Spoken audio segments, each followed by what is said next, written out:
Hey there, my name is Stevan Shobot, and I'm here at the Winona Vine Estates. It's a popular wedding venue in the east end of the Greater Hamilton area, located just off of the QEW Niagara. Surrounded by farms and urban sprawl, it has a capacity of somewhere around 550 people, so it can house weddings of all sizes, never mind stags, award shows, and even the odd yearly celebration of heroes from the past. From an outsider's perspective, it's a beautiful building surrounded by lush forestry and ample parking. While I'm sorry to detract you from the magnificence of the parking lot, there's a lot more to this place than just a wedding venue. In the south, there's a subtle soccer field. In the north, there's an odd concrete pad with a bench that rims what looks like a stage. To the east, the entrance of the facility is guarded by a curious emblem of an eagle. And just around the corner from this shed is a hidden bar, which, every Friday, this bar is bustling with a combination of people from all generations, and filled with old paintings of generals and other artwork depicting soldiers and fighters. What is the deal with this place? And why are these people here? Why the majority of us come here is to kind of keep the tradition alive. My parents and a lot of the guys' parents here were founding members. Yeah. They built this Amania, these picnic grounds from, oh my God, so it's been probably 65 years now. Yeah. And just to kind of keep it going. Sense of belonging, a brotherhood, largely. This is a very common thread for us. And I've been doing this I'm hanging out here for, I shouldn't say hanging out, but sort of sense of belonging, not just fitting in, for close to 30 years. And you got a place to come. These guys are coming, they're playing cards, they're playing bocce ball, we have soccer teams, we have folklore. That's the main reason. Yeah. Keep it going, keep it going as long as we can. We don't want to see the culture die. If the culture dies, then we have nothing. My non-Serbian friends Yeah. would long to have a place in which they could hang their hats. They hang their hats in a garage, a cold garage during the winter months, and so I don't have that. I have a garage, it's warm, but I also have Winona. So it's a wonderful place, and it's served me very well. Yes, the Winona Vine Estates is much more than just a wedding venue. It is the community center to the Cetniks, a Serbian royalist and nationalist army that formed in Yugoslavia during World War II. A rebel force fighting against the rising threat of socialism within the Balkans. The Cetniks fought tooth and nail to try to reinstate their Serbian monarch and bring the country back to the Serbs. Being as many of the Cetnik soldiers were in their late teens and early 20s between 1941 and 1945, many of the original Cetniks have since passed away. My grandfather, Đuro Despinić, my great-uncles, Mirko Milunović and Nikola Milunović, were all Cetniks who fought during that war and have since passed. I actually never had the chance to meet my Deda Đuro. It's something that, now that I'm an adult and coming to terms with my own culture and nationality, I kind of wish I cataloged it earlier. But as they say, best time to plant a tree was yesterday, second best time is today. So for you, my gracious audience, my goal here is to document as many of the stories of the Cetniks that we have here in Winona, just outside of Hamilton, Ontario, for your pleasure and your viewing enjoyment.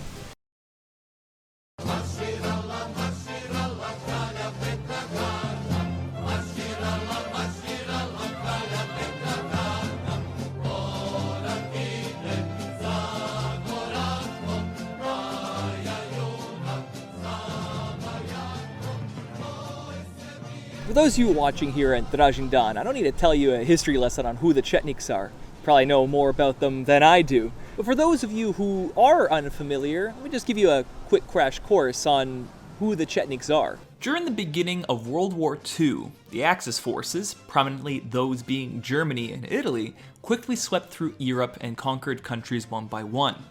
Few were left uninvaded, and the former nation of Yugoslavia was not so fortunate. Germany, partnered with Italy and Hungary, commenced a triple threat invasion in Yugoslavia.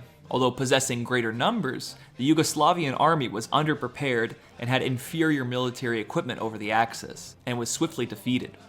The invasion began on April 6, 1941, and ended on April 18th, a whole 12 days. The monarch of Yugoslavia, King Peter II, was exiled and escaped to their British allies. Through their victory, the Axis forces installed two puppet regimes: the independent state of Croatia, led by pro-Axis, an anti-Serb extremist group called the Ustaše, and the government of national salvation, led by former Yugoslav general Milan Nedić. But Army Colonel Dragoljub Draža Mihailović refused to surrender. and formed the Cetniks, a resistance guerrilla force in the highlands of central Serbia, at Ravna Gora, and intended to reinstate the monarchy and bring the country back to the Serbs. At the same time, the Yugoslav partisans, the socialist party led by Josip Broz Tito, formed and attempted to also free the country of the Axis and bring socialism to their nation. Although they initially agreed through their mutual disdain for the invaders, the Cetniks and partisans grew distant due to their difference of political beliefs and quickly became enemies. Surrounded by enemies at all sides, the Cetniks were fighting an uphill battle, only receiving assistance from Britain. However, the British assistance waned as they began to support Tito's partisans instead. The Cetniks had to turn to former Axis nation Italy for help. For those who know some European history, you'll know how World War II ended for much of the Eastern and Central Europe. With the Axis defeated, many of these countries turned to the Soviet Union and became communist, and Yugoslavia was reformed under the new socialist government, although they weren't a part of the Iron Curtain. The Cetniks were exiled from their country, fleeing it through their allies in either Italy or England, and Draža Mihailović was captured and put on trial for high treason and war crimes against the socialist regime on June 10, 1946. It was later executed on July 17th, which is now known as Dražin Dan. But the story of the Cetniks doesn't end there. Just because the revolution had ended, doesn't mean their lives had either. These are their stories. My first story comes from Peter Manojlović, better known as Pero Dinarac, who was a prominent member of the Cetnik community and the Cetnik organization, a member of the Dinitskar Divizia, which was led by Cetnik commander Vojvoda Momčilo Đujić. Pero has been a pivotal member of this community at Winona and in the Cetnik organization in North America as a whole. I asked him about why he joined the Cetniks, his story of how he got to Canada, and starting life anew. If I wasn't joining Cetniks, I wouldn't be here today, because Croatian was one that kill all Serbs. So we raised up, go fight against them. I went in 1943. I joined Cetniks, and then I had three brothers. One was oldest one, and I didn't want him to go. And I have a brother in the United States. He passed away, and he was a guard of Vojvoda Đujić. And then another brother, he was a different Cetniks, constantly they were ready to go wherever needed. And then I joined. I didn't want my brother to go. I joined myself. Oldest one. Oh, very good. To protect your brother. Yeah, that's right, yeah. If we supposed to go to the Draža Mihailović wanted us to go to Bosnia. And then he told Draža Mihailović, to him he said he will do what he told him. But he said, what he go with those other people? He said, I got so many people, like women and kids, and what they go do with them? And then he told him, wait till I let you know what's going on. Then after he told him, go where you or I, when brain take you, he said, we lost because English people went to Tito, not to Cetniks. And then we went for Slovenia. If we didn't go to Slovenia in Italy, we wouldn't be here today. Then when I was in Slovenia, we had a problem on Gorizia. When we want to go to Italy, there's a bridge. If they took the bridge up, we couldn't make it over the river. And there was Togliatti, communist, tried not to let us in. Last fight was with Togliatti, communist. Thanks to Vojvoda Đujić, we are doing okay. Otherwise, it wasn't because of him, maybe there won't be such many Serbs. We walk from Dalmatia to Rome. And we left Dalmatia December 2nd, 1944, and we come in Italy 1945 in May. And then I went, I was in Italy. From Italy, we supposed to join American Army, But Vojvoda Đujić wouldn't let us do it because we were supposed to go in Japan. He said, why should we, because they never recognize you, why should go losing life there? And that was it. And then we went, Tito want us, they said that we want to come back all back in Yugoslavia, but our officer wouldn't let us do it. So what they did, they put us in a train and took us to Germany, and it was 12,000 of us. Out of 12,000, I think only 14 guys went back. Then I went to England, and I was in England, and from England, I want to go United States or Canada. They told me I can't go. I said, why not? They said the reason is only because we don't have a quote for you people go there. He said, you have to marry English girl or German girl, then you go. I said, German got more priority than me? They said, yeah. I said, I'm going back where I come from. Next day, they come and pick me up and took me back to Germany. So I went in Germany in 1950. I went in Canadian Council, and everything was ready. In 2 weeks, I come Canada, 1950. When I come here, I work in Stratford. I work 1 year on a farm to pay my ticket. And those days, I worked for $45 a month, room and board. Then, when I went, my year was out, government find me a job in Goodyear Tire in a Goderich. But I see Niagara Falls every night, TV starting at 6 o'clock and showing Niagara Falls. I said, I'm going to see first Niagara Falls. So when I went behind the Royal Canal Hotel, they told me I have to wait 2.5 hours to go to get the transfer for Niagara Falls. I said, what take me to see Hamilton? They said, an hour and a half, no longer. I took the first bus, was Beach Road. I paid 5 cents inside, and I put my hand like this. And when I see Beach Road, they said Serbian Orthodox Church. I took it up there. I found the 2 guys, Jo Baric and Tošo Klisurić, and I never went to Goderich. Oh. And I was the one only still alive that we found that property. Mm. There was 4 guys.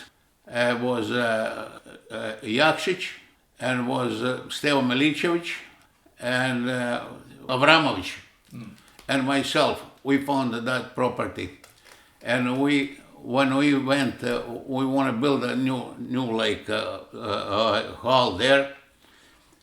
And Bishop come there one day, and he said, Peter, yeah.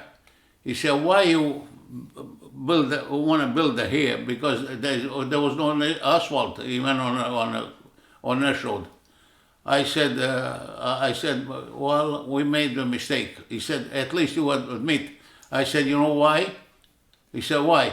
Why you didn't? Because we should buy 200 acres on a mountain and build there. Then we will have more land, cemetery and everything. You know, we bought only 10 acres. Then Vojvoda Đujić forced Dušan Radoš and Mirko Milunović that they buy the rest of the land because we didn't have no money.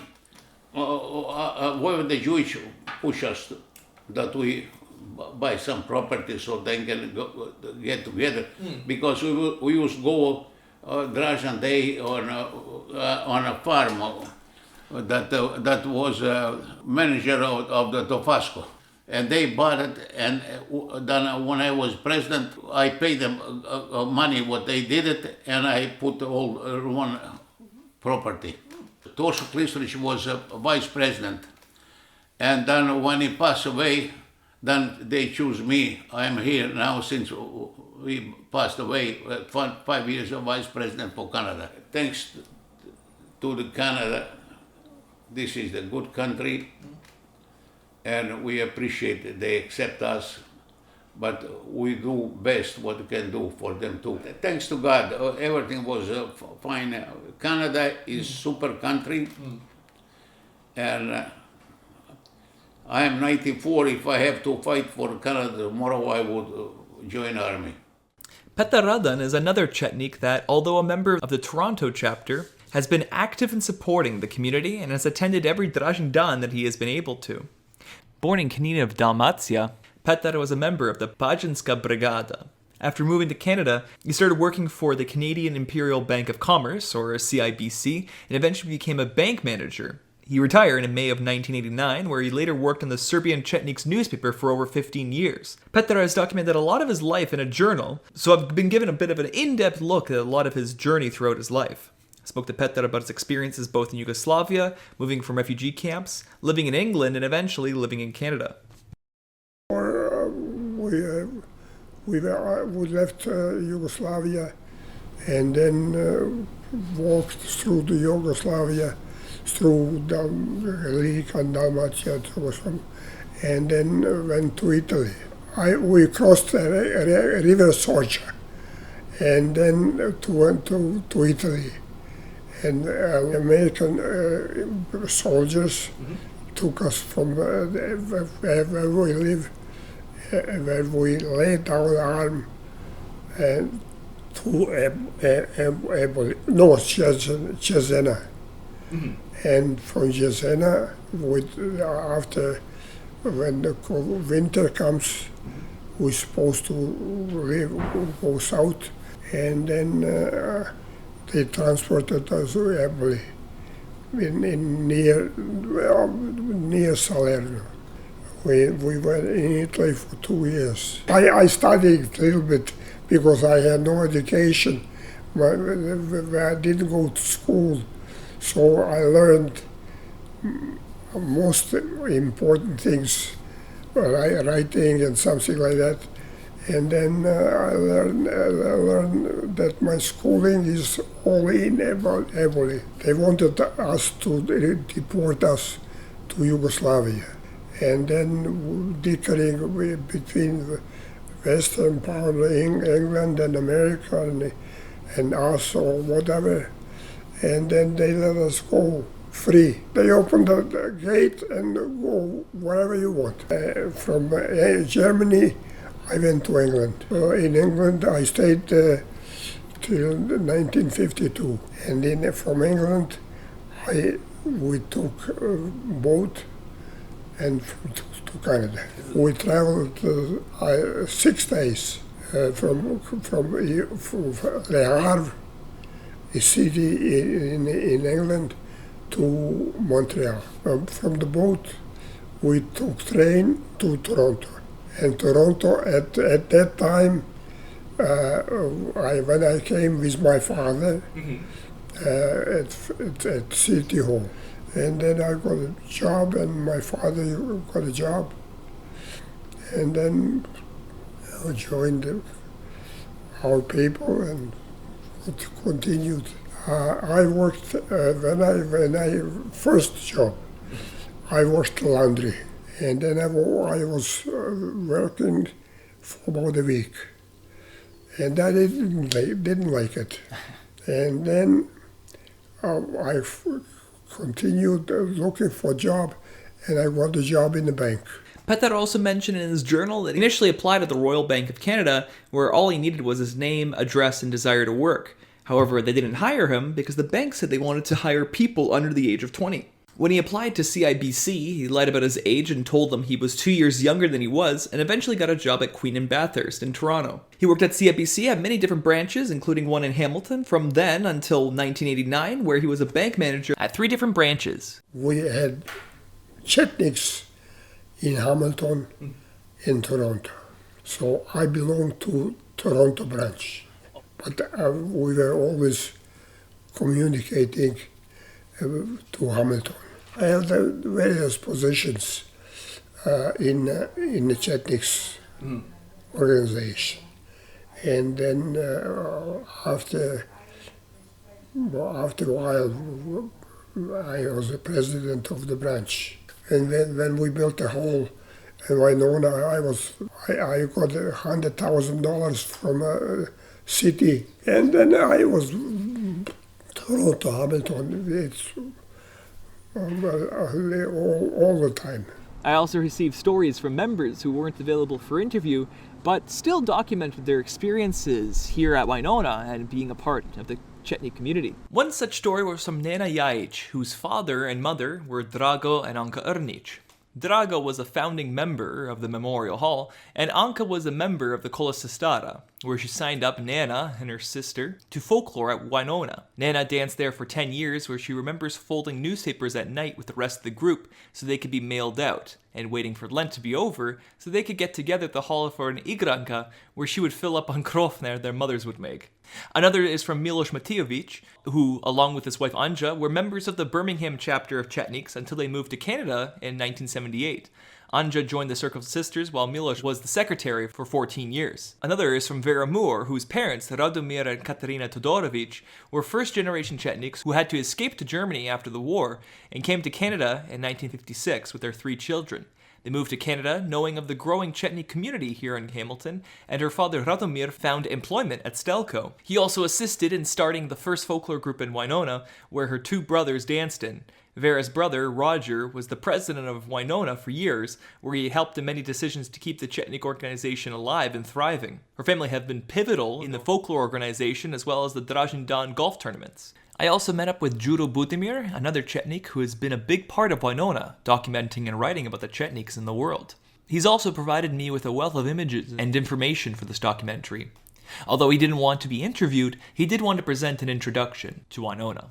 Ladies and gentlemen, braćo I sestre, welcome to Winona Park, one of the most recognizable places of Serbian cultural activities in southern Ontario. For over 60 years now, Winona Park, with its rich cultural history, occupied an important place in the hearts and minds of Canadian Serbs. It provided and provides an important living link with our past and our future. Let's step back in time, back to the arrival of Serbian refugees from Europe. After years of boredom in refugee camps in post-war Europe, in the late 40s and 50s, many Serbs from Krajina, the region of Yugoslavia, found their way to Canada. A final stop for has been a very winding road. Many of them found employment in the industrial city of Hamilton, Ontario. Like every beginning, theirs was fraught with many difficulties. They lacked everything but their determination to succeed. With their eyes on the future, there was a definite need for continuity, the need to find a place where they could get together to celebrate their culture, their traditions, a place they could call their own. Get organized was the definite way to go. To that end, the first organizational meeting in order to form the Cetniks Hamilton chapter took place on April 13, 1953. Among those present were Vojvoda Momčilo Đujić, Father Đuro Vukelić, Milutin Bajčetić, Mirko Marković, Milan Rabotić, Lazar Stošić, Rada Subotičić, and Dušan Živković. Presiding the meeting were Lazar Stošić, his secretary was Ljubomir Stojanović, chapter officers elected were President Rade Subotičić, Vice President Tomo Protić, Secretary Ratko Jovanić, Treasurer Jovo Borović. Supervisory Auditing Committee were Ilija Marian. Members were Mirko Milunović, Milan Gagić, and Father Đuro Vukelić. Honorary members were Milutin Bajčetić and Milan Rabotić. So welcome to our world, to our Winona Park. But every story that we hear, there are dozens that are left untold. Most of the Cetniks I even spoke to weren't even too inclined to tell me about their experiences during the war itself. And that's something that I've came to understand as I'm working on this documentary. I, as a non-fighter, non-soldier, have thought of war as this glorious expedition that I've romanticized. And what I'm realizing now, more than ever, is that their real acts of heroics came from their standing up for what they thought was right and for doing what they can to survive. This is something that prominent Winona member, Sandy Generalovic, had come to understand and make me understand better. So my connection to the movement of Serbian Cetniks Ravna Gora, which is the Hamilton chapter, and many people call it Winona, is my father, Peter, or Petar Generalovic, was a founding member. And our family has always been a part of it, a part of the events, a part of the committees, a part of organizing events down at Winona. Yeah, I mean, we always went down as children. I think my very first Dražen Dan, I was in a baby's buggy. Yeah. That's how long it's been since we've been going down as a family. And funny enough, I had my high school prom there. I did dance for a very short period of time for the dancing group, but that was very short and not very long lived.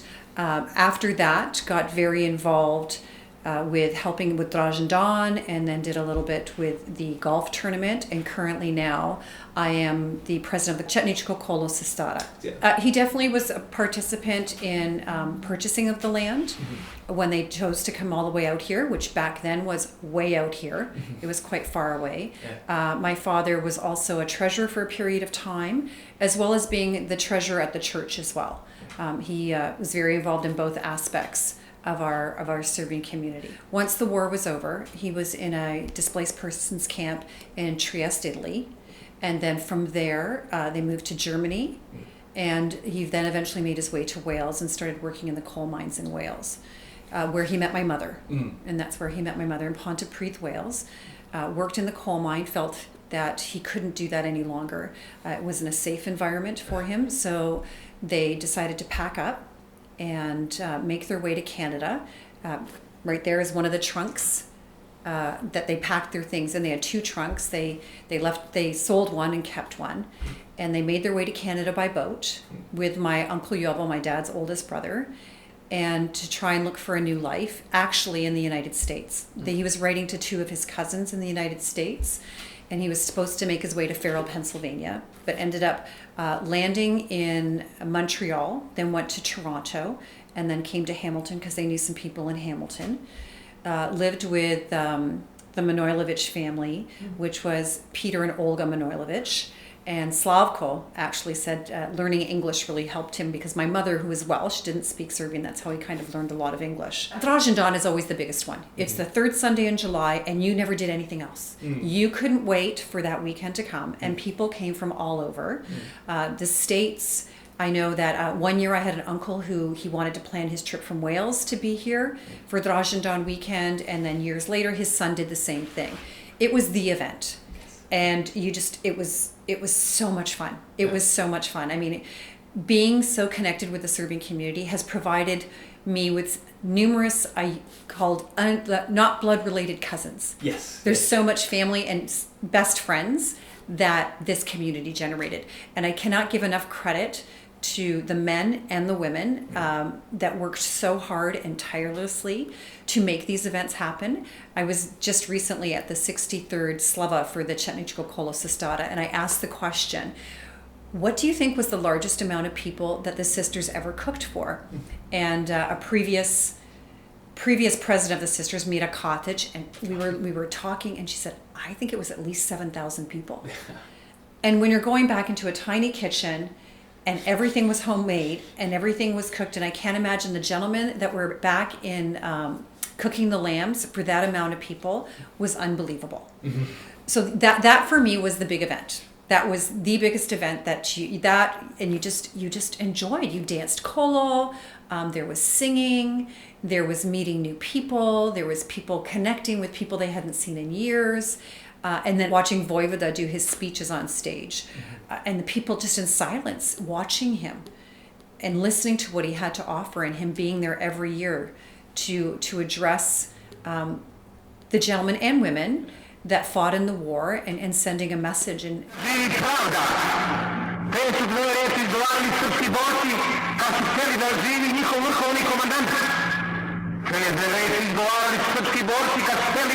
da živi njihov kraj, dve reči hrabrine su i sokolile su i one koji su smrtno odlazili i one koji su njihovu borbu nastavljali. Sa dve reči u ime srpskih boraca. I probably didn't know the impact of it at that time as I do now.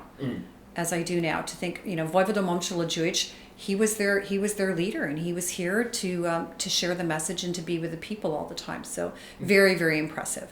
So my connection purely on a social level, and that's why I said that the men and women of Hamilton that are part of the Cetnik organization for years, I thank them for creating such a community. And they created a community with the church as well. Yes. The two. And to the hard work that they put together. I mean, you hear stories of, my parents, we went into the church and we scrubbed the floor, to clean the floor. Or I volunteered my time here. Mr. Spirovincic sprayed, he would make sure there was no mosquitoes before Dražen dawn. People who would cut the grass, all the preparation for this event and for this day and for most events. And I think the women were a big integral part of this. I want to give some kudos. I brought one book, and it's the Spominits, and I wanted to make sure I didn't forget anyone. But the presidents of the Kolosistada over time, we had Milka Milunovic, Mira Klisaric, Mirjana Katic, Ika Trifunovic, Anđe Jovanovic, Evica Opacic, Vera Dobric, Darinka Preočanin, Ana Manojlovic, Milica Jovanovic, Đuka Kuruc, Milka Rašula, Seka Nikolic, Radmila Babic, and Anica Čanić. Amazing, amazing women. For Milka Milunovic was the first to start it. Thank goodness they did. I think they created quite a sisterhood, and we hope to carry it on further. I know that my father said we had to move forward. We didn't have a choice. We had to move forward. And then you continued on. And although it seems to be geared about the men, I take it back to the women as well. Such a major part for all the events and all the information to be shared. They were key, and they were integral in this as well. And I think, when I look at, in particular, my father was one of the younger Cetniks, so he wouldn't have been one in front. He was, a young boy, 16 years old. He said I was able to go back, and he told his story. He said, we ran into the mountains, and we had people coming at us at bicycles, and we were fighting with rocks. And he never thought he'd ever see his parents again, and he didn't ever see his father again because they were guerrilla warfare. They weren't trained. They were purely survival. It was purely, if we didn't do this, we wouldn't survive. And that's how they moved forward. I remember asking my father when was he his coldest, and he said when he was walking through the snow and his sandals broke. And I went, sandals and it's snow? And he didn't talk very much about the war, especially to me. He didn't talk very much about it. And like I said, he was much younger as well. But I can't imagine, I'm sure every single family, their father or mother has a story that we would be in shock of how they survived what they survived. And the unique things that a majority of the Cetniks seem to live to a good long age as well, even though they were literally starving during the war. My dad said, you don't know danger and you don't know hunger. He said, and I don't ever want you to know it. He said, I don't want you to know what I went through, like in the sense, or I don't ever want you to experience that. And I was listening to CBC radio, and they were talking to a number of people that are now trying to reach back to their culture and their family history because it has been lost. Because there's other things that grab our attention. We're in a different society. There is so much more that grabs our attention that we didn't have back then. But now that they're saying, I've kind of lost my roots, and I'm trying to find my roots, and I'm trying to find my history. Whereas before, I was kind of not wanting to recognize that, and now I want to actually embrace it. I want to hold on to it. I want to make sure that it doesn't get forgotten or lost. In the simplest form, it's the story of a people that were thrown into a situation beyond their control, dug very, very deep into their souls to survive, with a general that just believed in the people and the basics of right or wrong, and caring for people, and that they moved all over the world, Australia, England, Wales, the United States, Canada, and in all those different pockets where they ended up, they established a community an organization, they established a church, and they ensured that we were together, keeping our religion and keeping our history. Yes. And I only hope that we can never do the amount that they did. We can't. We're not in that position to do it. But I hope that we do justice to carrying on this story. That's truly what I hope for, that we carry on this story. And as I'm realizing the weight of their sacrifice, I turn to somebody else who I know quite well, who did the same, who realized the sacrifice this person had done, their parents had done, to make sure that they can live a free life in Canada. That would be none other than my mom, Dragica Šoboc, born Despinić. She's been probably the biggest driving force for me to remain connected to my Cetnik heritage. Her pride for her father and what he's done is quite commendable. So most people will probably know my dad, Đuro Despinić, and those of you that know him know that he was a quiet, shy man, very few words, but very ethical and with high moral standards. He basically, I've never really had a hero or anybody I really idolized, except my dad is my hero. Because of his standards and his principles, I've always admired that. I admired the fact that he gave up the nicest years of his life, between 18 and 23, to defend his homeland and to fight for some of his principles, I guess of which were, anti-communism, anti-fascism, and the monarchy and our Orthodox Church. My dad is from Dalmatia, from the area of Vrljica, specifically the Selo Otišić, and he was in this Leteća brigada, I found out recently. My dad never really ever talked about his childhood or about his days during the war, which I think a lot of Cetnik men have not. My dad was particularly quiet about it. Unfortunately, he passed away at a young age, and my brothers and I never had a chance to question him personally on this. I have since made an effort to contact people that were in the brigada with him and his fellow friends that knew him during that time period, just to find a little bit more what his experience was like. Well, my dad was, as I said, a very quiet, principled man. He never complained about anything in his life. He actually had to, his military career was thwarted because of the war. He never complained about that. He never complained about his youth, beautiful years being spent in harsh conditions in a war. Never complained about his immigration to Canada and the hard work that he did. He came to Nova Scotia by himself, worked in logging. He then contacted his friends, the Vrankovićes in Thunder Bay, and did more logging there, and from there contacted his friends in Hamilton, the Vincićes, and they helped him get a job at Stelco. He never talked about these hardships. He just went along every day and did work. And growing up, I found my dad's shaikacha. He was able to keep it. And when I was a young girl, I used to put the shaikacha on and daydream that I was some sort of warrior fighting the bad people that were communists or fascists or whatever, being as brave as my dad was. I would just daydream about that. Never told anybody about that before. Since then, I have put it in a shadow box so that it'll stay a longer period, so my children and now granddaughter can see who their deda and pramdeda is. I found the only picture of my dad in his army uniform is a picture of my dad with two other men seated. My dad's seated, two other men are standing. And I have no idea who those two men are. No one's been able to identify them. I wanted to duplicate that picture with my three boys, and one of them wearing my dad's original shaikacha. And I got real guns from some of Marco's friends, etc. Bought them the boots, got the folklore Shumadija pants. I tried to duplicate the look as much as I could. And so my oldest son, Marco, being the oldest, and also looks most like a Despinić, is wearing my dad's shaikacha. And the other two boys are dressed beside him. I'm so proud of this picture, and I've included that in the shadow box.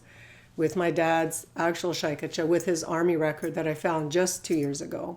So the Cetnik Hall in Winona, I remember when it was first built. My uncle was the president, very heavily involved, being a carpenter. At a very young age, I used to actually go with my dad and his Cetnik friends. They would pick us up because we didn't have a car. Chika Joja Đujić, Chika Simo Katic would pick us up and drive us, and my dad would work with the men all day, and I would just play in the shuma by myself and have lunch with the men. We'd just sit on logs, and I was a very quiet, shy kid, so I don't think I was disturbing to them.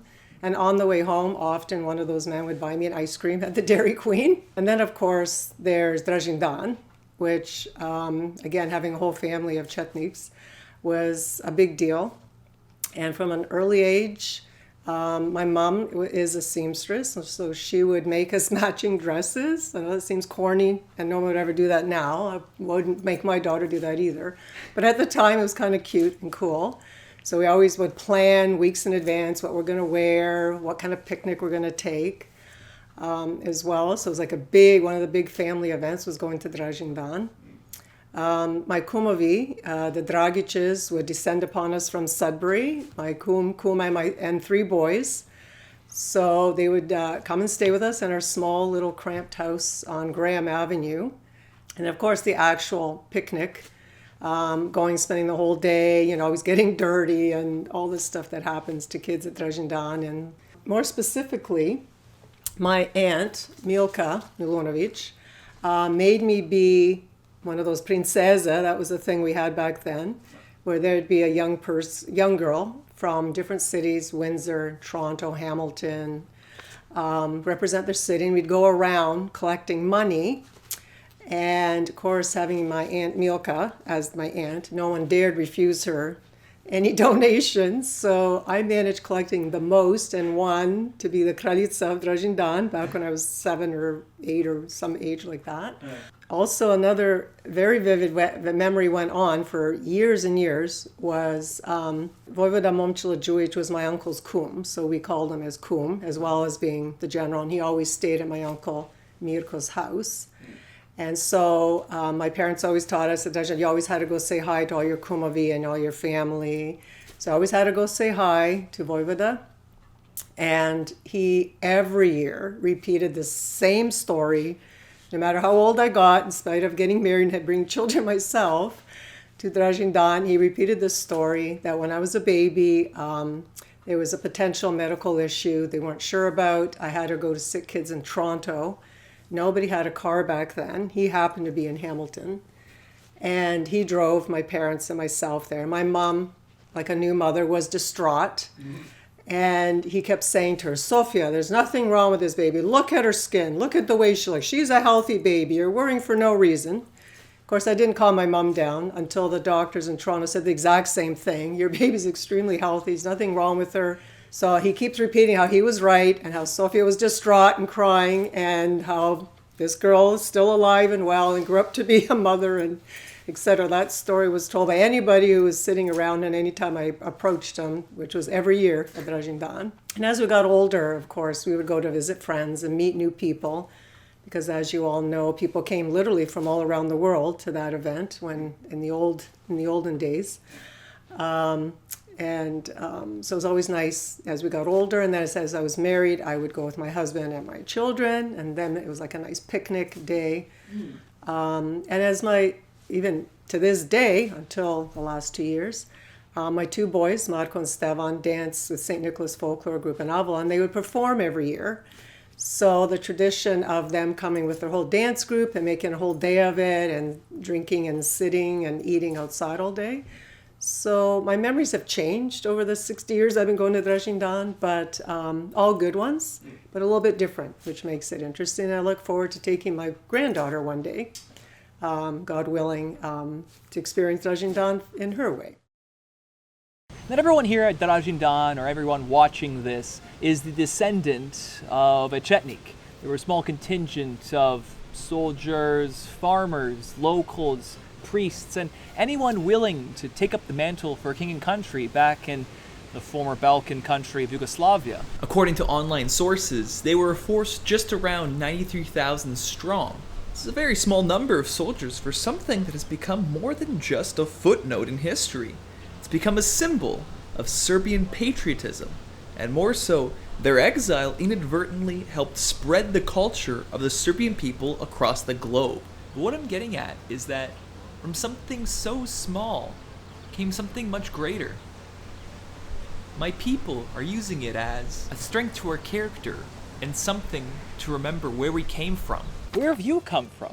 And where are your people? What did they do to get where you are now? Maybe they've been forgotten, or maybe they're an integral part of your city. Or maybe they built a hall where people of all cultures can go to celebrate weddings, stags, award shows, and even the odd yearly celebration of heroes of our past. Thanks for watching.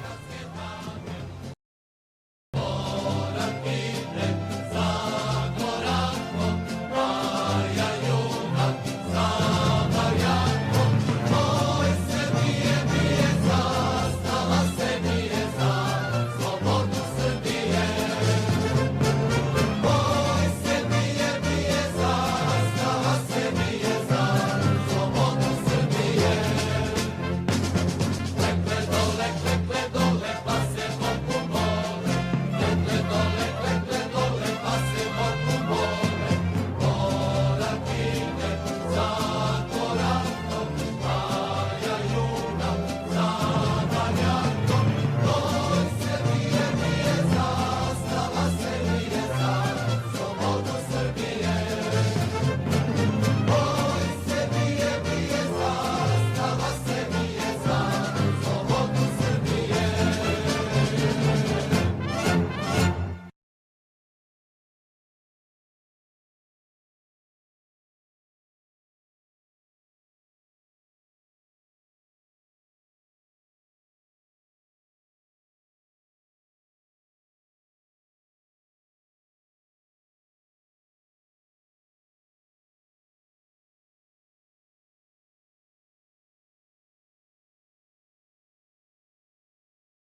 gulom dobu, kada glas porobljeni niko ne čuje, sa istoka na zapad, u ovom gulom dobu kad je sloboda i pravda pogažena, srpski borci smatraju da ne treba da govore, nego da treba da rade i da se bore.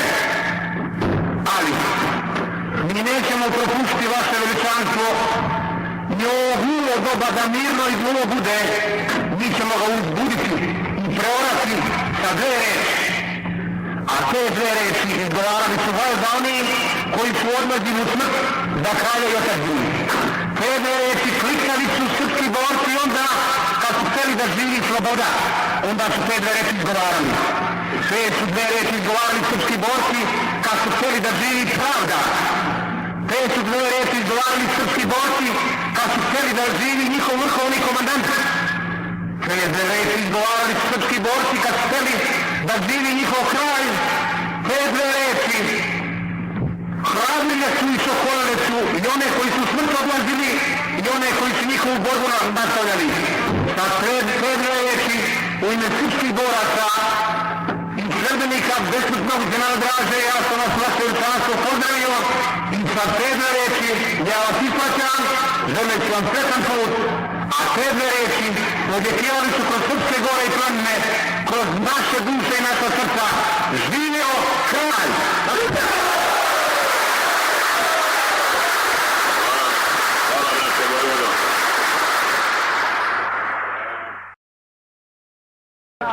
Vaše profese, dragi moji Srbi i Srpkinje, uvaženi gosti i predstavnici svih prisutnih organizacija.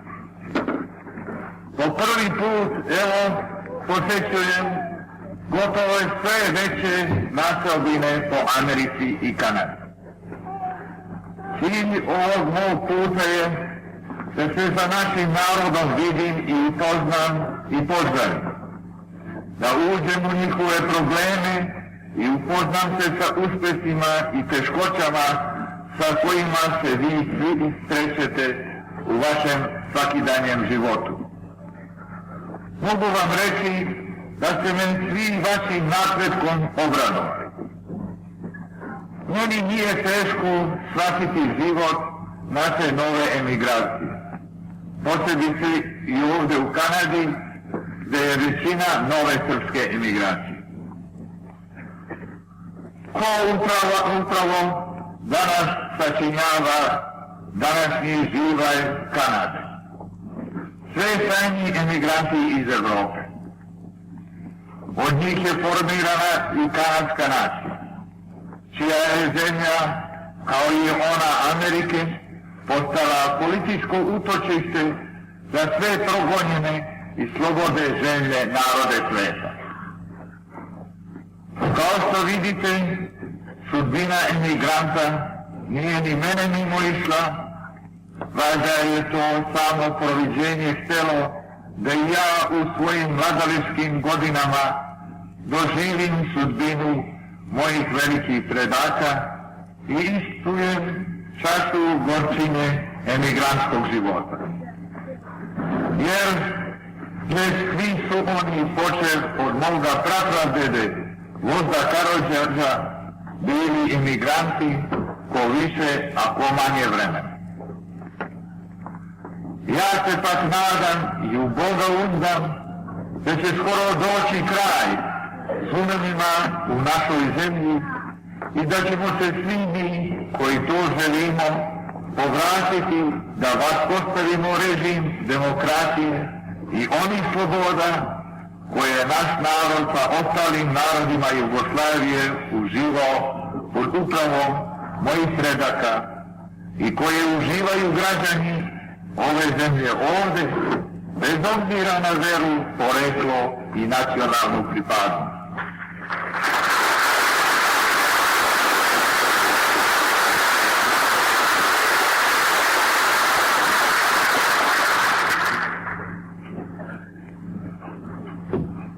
Sa ovog puta po Americi i sada po Kanadi nosim još čvršće uverenje o blagodeti poznatih velikih principa uživanja svih sloboda i jednakosti svih naroda. Njihova primjena doprinijela je ogromno velikoj snazi i blagostanju Amerike i Kanade. Na ovom putu došao sam u dodir sa našim narodom. Obišao sam srpske bogomolje i ustanove, bogote domove i radničke stanove, milionske gradove i udaljena naselja. Govorio sam sa starosedeocima i tek pristiglim izbjeglicama iz Jugoslavije. Govorio sam sa prvašima organizacija i običnim članovima. Govorio sam sa mojim generalima, oficirima, četnicima, vojnicima i invalidima. Sa intelektualcima i skromnim našim svetom, trudbenicima i domaćinima.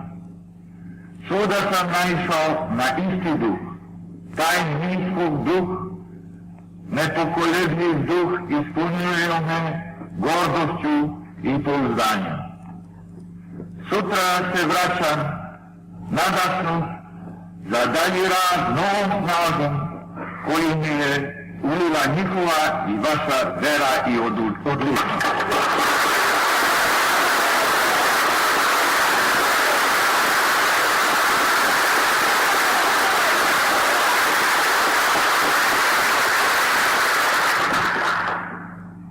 Video sam bivše sudije, advokate, generale i oficire, kao i ostale bivše državne činovnike, kako rade obične fizičke razloge i posmatrao sam i proste seljake kako rukuju najosjetljivijom mašinom.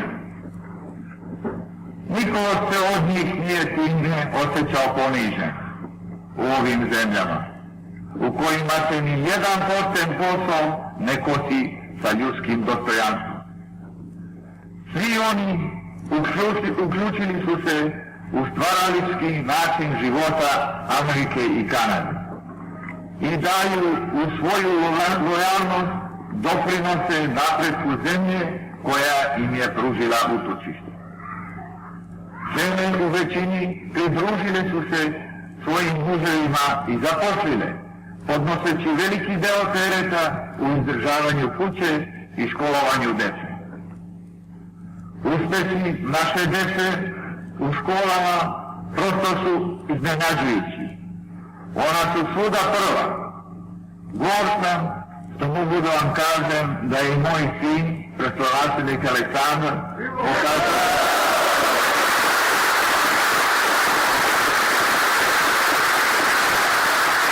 pokazuje odlične rezultate u školi.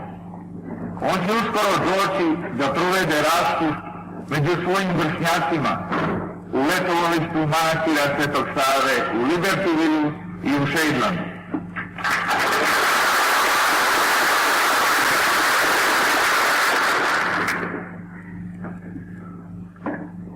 Mi nismo iseljeni deo našega naroda, već smo slobodni glas porobljene opetine.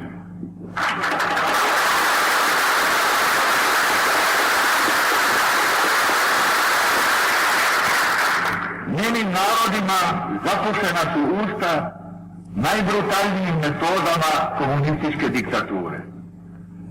Potrebno je pre svega da mi u izgnanstvu budemo svesni svojih sopstvenih dužnosti i da ih složno i okupljeno vršimo.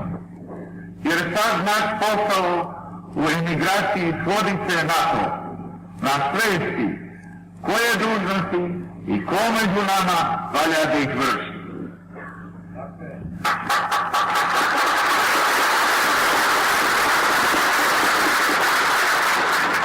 Tako, prvi naš zadatak je da u ime svog obespravljenog naroda svakodnevno podsjećamo slobodni svijet da naš narod usred najcivilizovanijeg veka strada pod najstažim srednjovekovnim ropstvom.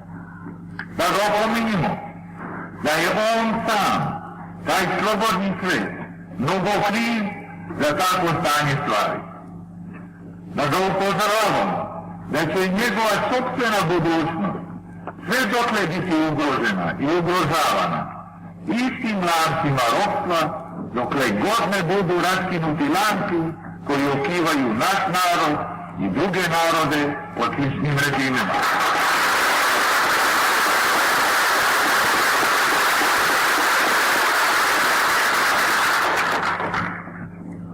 Drugi naš zadatak je da u ime svoga naroda i svoje ispovedamo svuda i svakome da je naša borba protiv crvenog totalitarizma nije ujedino i borba za uspostavu na njegovo mesto kakvog fašističkog ili reakcionarnog režima, no jedino borba za slobodu, demokraciju i pravdu u zapadnom smislu te reči.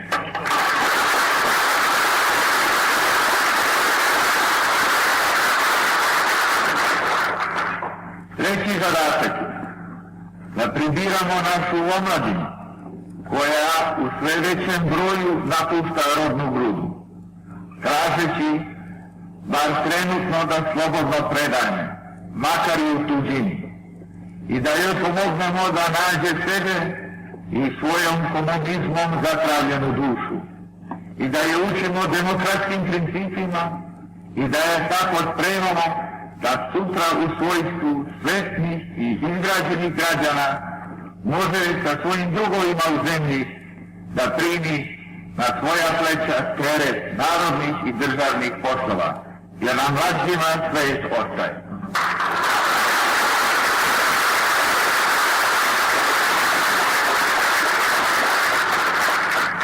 Najzad, da srpska demokracija u izgnanstvu što pre zasnuje organizovanu saradnju bar sa slovenačkim, bosansko-hercegovačkim, muslimanskim i onim hrvatskim demokratskim grupama i elementima koji također uviđaju da samo na bazi državne zajednice možete izboriti oslobođenje i demokratizacija naše zemlje. Jesu li teški ti zadaci za onoga koji im je kao misa svoj život posvetio?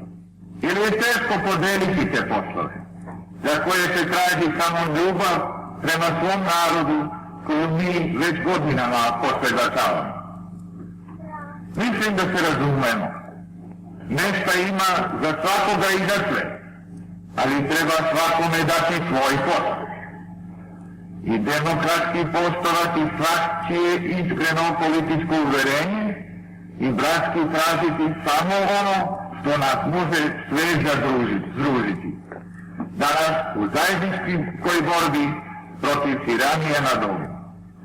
A kada izborimo slobodu, onda ćemo ponovo moći da se vratimo svojim posebnim programima i da se kulturno i demokratski borimo za njihovo ostvarenje.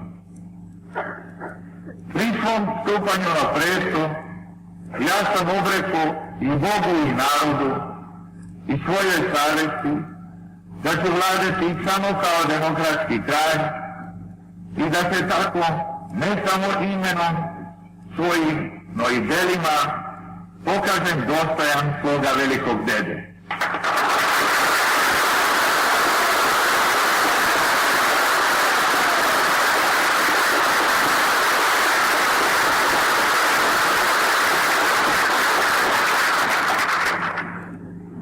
Ja vas molim da me u tome i vi svi pomognete time što ćete biti svesni svojih građanskih prava, ali i dužnosti. I što ćete svaki ponaosob i svi zajedno složno vršiti svoj narodni posao onako kako nas uči naša nova demokracija, čiji smo svi bili verni i odani borci.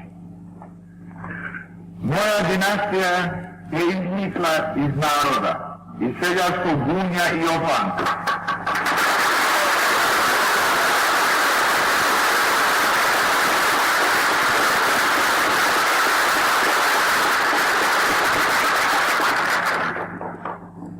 Moji preci su vazda delili sudbu svoga naroda i u dobru i u zlu. Taj amanet ostavio je meni moj mučenički roditelj. Nama Karadžorđevićima kruna je bila vazda samo sredstvo kojim smo se služili, ne lični ili dinastijski cilj. I danas među vama i sa vama zajedno ja se borim protiv otimača narodnih i mojih prava. U prvom redu.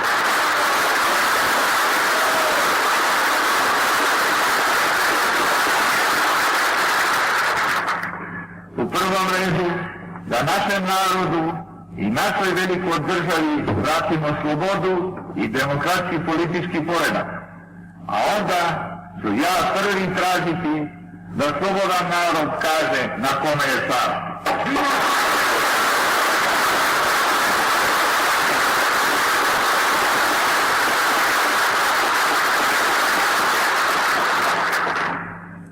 I kao iskren i ubeđen slobodar pokorit ću se njegovoj slobodnoj volji. Uveren da se ovako radeći neću imati razloga bojati.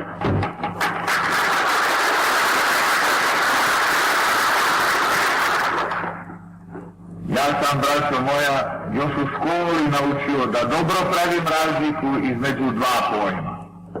Vladati i upravljati. Ono što je meni poznato, kralj vlada, ali ne upravlja. Te ako vladavina pripada kralju, uprava neminovno pripada narodu.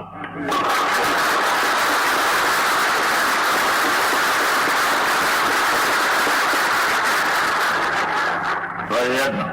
A drugo, ja ne bi nikad pristao da budem kralj, niti da vladam, niti da upravljam nad jednim narodom koji bi mojom krivicom bio i gladan i žedan, i go i bos, lišen svih političkih, verskih i socijalnih sloboda, kao što je to danas slučaj sa srpskim i drugim narodima pod komunističkim režimom Jugoslavije.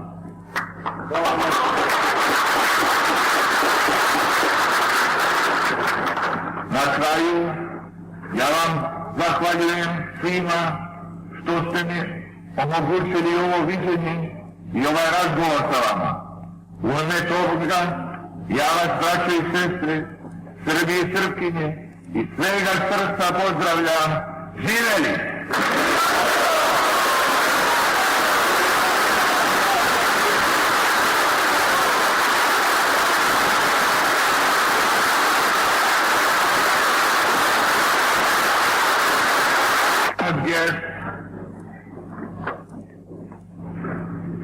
Canadians of Serbian origin. I want to say a few words in English so that our honored guests will understand. I am now in the last stage of my visit to this great continent. I have traveled a lot, seen a lot. I have visited many Serbian church communities in the United States and this one and a few in Canada. What has impressed me most is that you people of Serbian origin, Americans and Canadians, are God-fearing people, and that you have stuck around and grouped around your church. I want to commend you for that, and I want to commend you to your new country for being such good and faithful people.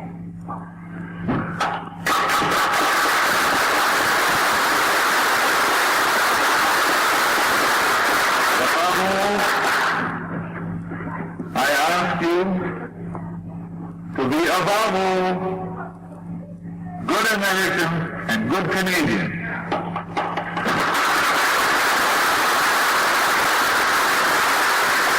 By being good Canadians, you are doing the greatest service you can towards your families and your dear ones in the old home country.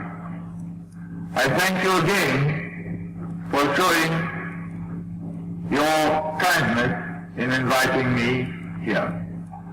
And I want you all now, loyally with me, to say, long live Queen Elizabeth.